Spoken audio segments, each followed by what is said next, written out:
Hello दोस्तों, spring tutorial series में आपका स्वागत है। हम लोग पढ़ रहे थे कंस्ट्रक्टर इंजेक्शन और आज हम लोग चर्चा करने वाले हैं कंस्ट्रक्टर इंजेक्शन के दौरान आने वाली एक एम्बिग्युइटी प्रॉब्लम की। तो वो क्या प्रॉब्लम है और क्या उसका सलूशन है, आइए हम दोनों उस बात को अच्छे से समझते हैं कि कैसी प्रॉब्लम आती है और कैसे उसको हम लोग रिजॉल्व कर सकते हैं। तो जैसे इसको समझने के लिए पहले मैंने एक सिंपल सी क्लास बनाया। क्लास का नाम मैंने सिंपल डेमो क्लास रख दिया, इसमें कोई समस्या नहीं है। और इस डेमो क्लास के अंदर मैंने क्या किया कि दो वेरिएबल बना लिए। कोई भी दो वेरिएबल आप बना सकते हैं। जैसे आपने यहाँ पे दो वेरिएबल बना लिए, एक मैंने कहा कि int x, ठीक है। एक मैंने कहा वेरिएबल का नाम क्या दे दिया, x, और एक वेरिएबल का नाम y दे दिया। अब इसको हमें कंस्ट्रक्टर के अंदर सेट करना है, तो हमने कहा पब्लिक कंस्ट्रक्टर, पता ही आपको, जो क्लास का नाम होगा, और इसके अंदर हमने दो x और y लोकल वेरिएबल भी दे दिए। और आपको पता है कि हम कैसे लिखते हैं, हम बताते हैं this dot x is equal to x और this dot y is equal to y, this dot y is equal to y, that's it. तो हमने बता दिया कि जो x की वैल्यू पास की जाएगी वो x के अंदर चली जाए, जो y की वैल्यू पास की जाएगी वो y के अंदर चली जाए। आपको पता है कि इस तरह के किसी भी कॉन्फ़िगरेशन फाइल को बनाने के लिए यहाँ पर जाते हैं हम लोग, कैसे लिखते हैं। कॉन्फ़िगरेशन फाइल के अंदर हम लोग लिखते हैं पहले तो बीन, फिर क्लास का नाम या आईडी का नाम, और फिर यहाँ पर आईडी का नाम। दो चीज़ें हैं यहाँ पे, ठीक। तो क्लास कहाँ से आएगी, तो ये बीन की क्लास कहाँ से है, बीन की क्लास आपको पता है। बीन की क्लास का नाम क्या बनाया हम लोगों ने, डेमो। और पूरा पैकेज का नाम देना पड़ता है, तो com dot dks dot second project करके मैंने यहाँ पे रखा है। तो आप यहाँ पर जाइए, इसके अंदर क्लास इज इक्वल टू क्या करिए, यहाँ तक तो पैकेज का नाम रहेगा, डॉट क्लास का नाम मान लीजिए डेमो दिया है, और ऑब्जेक्ट का नाम कोई भी आप दे सकते हैं। मान लीजिए मैंने इसका नाम दे दिया कि डेमो ऑब्जेक्ट, ठीक है। अब यहाँ पर क्या करना है, आपको कंस्ट्रक्टर आर्क पास करना है। तो आपने कहा कंस्ट्रक्टर आर्क्स, और इसकी जो वैल्यू है, ठीक है, कंस्ट्रक्टर आर्क की जो वैल्यू है वो कितनी हो जाएगी। जैसे आपने यहाँ पे कहा वैल्यू इक्वल टू मान लीजिए 10, ठीक है, ये बन गई आपकी। उसी तरीके से आप दूसरी वैल्यू दे सकते हैं, कंस्ट्रक्टर आर्क्स, ठीक है, और वैल्यू कितना दे देंगे, आप मान लीजिए आपने कर दिया 20, ठीक। यहाँ तो कोई समस्या है ही नहीं, यहाँ तक समस्या अभी आएगी थोड़ी देर बाद, थोड़ा सा पेशेंस रखिएगा, ठीक है। तो अब यहाँ पर आपने क्या किया कि यहाँ पर आपने एक डेमो क्लास का एक ऑब्जेक्ट बना डाला, डेमो का एक ऑब्जेक्ट बना डाला आपने। कैसे, यहाँ पर टाइप कास्ट करते हैं, आपको पता है, और कंटेक्स्ट डॉट गेट बीन, ठीक है। और गेट बीन के अंदर आप क्या पास करते हैं, हमने क्या पास कर दिया, डेमो ऑब्जेक्ट, जो वहाँ पर आपने ऑब्जेक्ट बनाया था, किसका, डेमो क्लास का। तो डेमो क्लास का ऑब्जेक्ट आपने स्प्रिंग कंटेनर के थ्रू आपने क्या बनाया था, डेमो ओबीजे बनाया था, आपने वही पास कर दिया मैंने यहाँ पर, ठीक है। तो आप यहाँ पे देख सकते हैं। अब अगर हम इसको कॉल करें, तो जैसे हम यहाँ पे कंस्ट्रक्टर जब कॉल होता है तो यहाँ पे तो कोई मैसेज देना पड़ेगा ना। तो अब मैंने यहाँ पे एक मैसेज दे दिया, एसओपी लगा दिया। क्या मैंने कहा कि अब मैं चाहूँ तो system dot out dot print, यहाँ पे प्रिंट करवा सकता हूँ क्या, इंटीजर कंस्ट्रक्टर, मतलब दो इंटीजर वाला कंस्ट्रक्टर, ठीक है। आप लिख सकते हैं कॉल, ठीक, कोई समस्या नहीं है। अब इस प्रोग्राम को अगर आप रन कराएंगे तो जाहिर सी बात यही मैसेज आएगा, इंटीजर कंस्ट्रक्टर कॉल, जिसमें दो इंटीजर हो कंस्ट्रक्टर कॉल हुआ। तो आप इसको चाहें तो रन करा करके देख लीजिए, इसमें सिंपल सी बात यहाँ पे आएगा आपका, ठीक। तो इसमें क्या हुआ कि इसमें आपने कहा कि भाई कौन सा कंस्ट्रक्टर कॉल हुआ जिसमें दो इंटीजर हैं, तो आप देख सकते हैं यहाँ पर, ठीक है, यहाँ पर लिख क्या रहा है, ठीक, कि इंटीजर कंस्ट्रक्टर कॉल। कोई समस्या नहीं है, बिल्कुल सही बात है। समस्या अब चालू होगी। समस्या क्या चालू होगी कि जैसे मान लीजिए डेमो क्लास के अंदर आपने कहा एक और कंस्ट्रक्टर बना देते हैं भाई, ठीक है। तो आपने कहा कि पब्लिक डेमो, और आपने कर दिया कि डबल एक्स और डबल वाई, ठीक है। और आपने कह दिया this dot X is equal to, चूंकि अब एक्स डबल है तो आपको इंटीजर में कन्वर्ट करना पड़ेगा, इंटीजर एक्स, और this dot Y is equal to, आपने कहा कि इंटीजर वाई, ठीक है। क्यों इंटीजर में कन्वर्ट किया, क्योंकि यहाँ वाला जो इंटीजर है वो इंटीजर है ना आपको, तो और ये वाला एक्स और वाई जो डमी वाला है ये क्या है, डबल है, तो आपने कन्वर्ट कर दिया। अब यहाँ पे मैं मैसेज क्या दे दूँ, मैसेज दे दूँ system dot out dot println double constructor called. कहने का मतलब क्या है? कहने का मतलब यह है कि अभी भी देखेंगे तो आउटपुट में कोई फर्क नहीं पड़ेगा, ठीक है।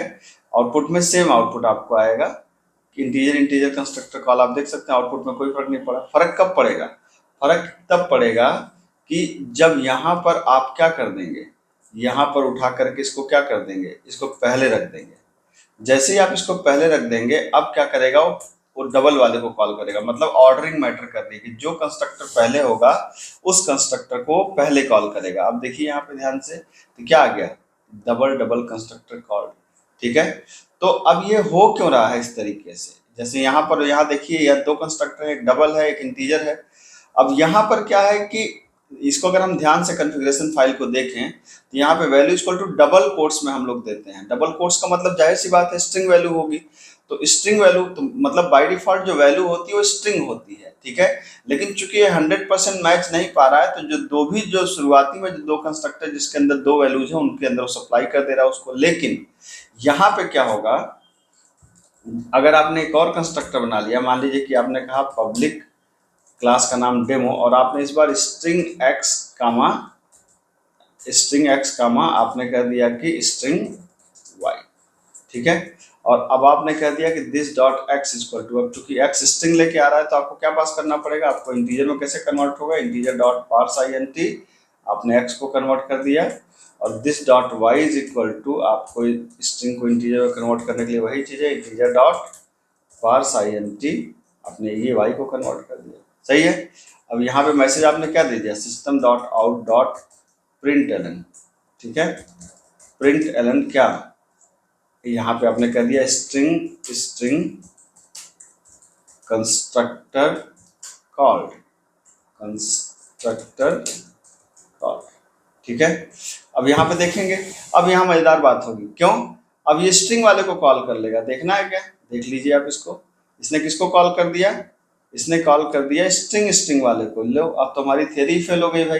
थ्योरी क्यों फेल हो गई, मैंने कहा था कि ऑर्डर मैटर करता है कि जो पहले होगा उसको कॉल करेगा। लेकिन जब यहाँ पर आया तो यहाँ पर जब आप कॉन्फ़िगरेशन फाइल ने देखा कि दो स्ट्रिंग आर्गुमेंट है, तो यहाँ पर दो स्ट्रिंग आर्गुमेंट है, भले इंटीजर है लेकिन हम बाय डिफॉल्ट किस में पास करते हैं, स्ट्रिंग टाइप में। तो जो 100% मैच मिला, 100% मैच कहाँ पे मिला, यहाँ पर मिला, तो इसने इसमें सप्लाई कर दिया। 100% मैच नहीं मिल रहा था तो जो पहले मिल रहा था उसको सप्लाई कर दे रहा था, ठीक है। अब यहाँ पे मसला ये है कि भाई अब आपको बताना है कि नहीं, हमको ये इंटीजर वाले को कॉल करना है। तब यहाँ पे क्या कर सकते हैं, तब यहाँ पे आप लिख सकते हैं कि जिसके दोनों टाइप क्या हो, इंटीजर हो, उसको कॉल करो। जिसके दोनों टाइप इंटीजर हैं उसको कॉल करो। तो अब देखिए किसको कॉल करेगा, इंटीजर वाले को कॉल करेगा, ध्यान से देखिए, ठीक है। तो इसने किसको कॉल किया, इंटीजर कंस्ट्रक्टर कॉल। आपने कहा नहीं, जिसके दोनों डबल हो उसको कॉल करो, तो डबल और डबल, जिसके दोनों डबल हो उसको कॉल करो। तो जो कंपाइलर हमारा कंफ्यूज हो रहा था कि किसको कॉल करें, आप यहाँ से क्या कर सकते हैं, बता सकते हैं। तो अब देखिए इसने किसको कॉल कर लिया, डबल को कॉल कर लिया। बाय डिफॉल्ट स्ट्रिंग को तो कॉल कर ही रहा था, ठीक है। तो इस तरीके से आप इस प्रॉब्लम को रिजॉल्व कर सकते हैं। यही नहीं, आप एक काम और कर सकते हैं। जैसे मान लीजिए कि मैंने यहाँ पे एक मैसेज दे दिया कि system dot out dot println, मैंने कहा कि x इज इक्वल टू मुझे x की वैल्यू प्रिंट करनी है x, और y is equal to y।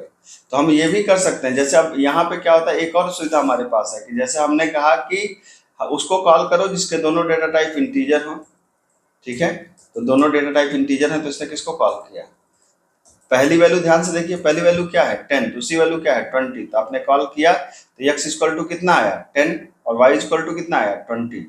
यहाँ देखिए ध्यान से, x equal to 10, y equal to 20, यहाँ पे आपको दिख रहा होगा, ठीक है। और इंटीजर कॉल हो गया। नहीं, अब आपने कहा नहीं 20x में जाए और 10y में जाए, तो आप यहाँ पे कह सकते हैं, देखिए ये जो दो आर्गुमेंट है ना आपके पास, ये जो जब आप इसको करते हैं, पहला आर्गुमेंट है इंडेक्स ऑफ 0, ये है इंडेक्स ऑफ 1। तो आपने कहा नहीं, ये वाली वैल्यू कहाँ पे चली जाए, इसको एक पहला आर्गुमेंट मतलब इंडेक्स, तो इंडेक्स 1 मतलब हमने कहा 10 चला जाए दूसरे पे मतलब 1 पे, और 20 चला जाए इंडेक्स ऑफ 0 पे मतलब पहले पे। तो आप ये भी बदल सकते हैं कि किस आर्गुमेंट को कहाँ पे भेजे। तो अब देखिए 1 का मतलब कहाँ पे चला जाए, स्टार्ट बात कहाँ से होगी, 0 से होगी। जैसे कहने का मतलब आपने डेमो फंक्शन के अंदर दो आर्गुमेंट दिया है ना, एक x दिया है, एक y दिया है। तो ऐसे समझिए कि ये क्या है, जो x है दैट इज 0 इंडेक्स और जो y है दैट इज 1 इंडेक्स। आप करें नहीं, 1 पे क्या आ जाए 10, तो x पे कितना चला जाएगा 10, और 0 पे क्या चला जाए 20। तो सॉरी, इंडेक्स 1 मतलब 10 कहाँ पे चला जाए y पे, और 20 कहाँ पे चला जाए x पे। तो अब देखिए ध्यान से इसको, अब आप देखेंगे तो इसकी वैल्यू भी बदल चुकी होगी, ये देखिए, ठीक है। तो अब इस तरीके से अगर आप इसको देखेंगे तो अब देखिए यहाँ पे ध्यान से x के अंदर कितना चला गया 10। अच्छा, मैंने यहाँ मैसेज प्रिंट कराया है तो इसको मैसेज x की जगह यहाँ पे y कर दीजिए, वैसे हो गया है हमारा, आप देख सकते हैं यहाँ पे, ठीक है। फिर से एक बार देख लेते हैं, तो आप देखिए यहाँ पे, तो x इक्वल टू कितना 20, y इक्वल टू कितना 10, इंटीजर कंस्ट्रक्टर कॉल। तो ये जो एम्बिग्यूटी की प्रॉब्लम आती है, इस तरीके से हम इसको सॉल्व कर सकते हैं। कॉन्फ़िगरेशन फाइल के अंदर हम उसका टाइप डिफाइन कर सकते हैं, हम उसका इंडेक्स डिफाइन कर सकते हैं। और कंटेंट पसंद आया हो तो चैनल को सब्सक्राइब करिए, मैं इस तरह के शानदार कंटेंट रेगुलर बेसिस पे आपके लिए लाता रहता हूँ। मिलता हूँ, थैंक यू सो मच।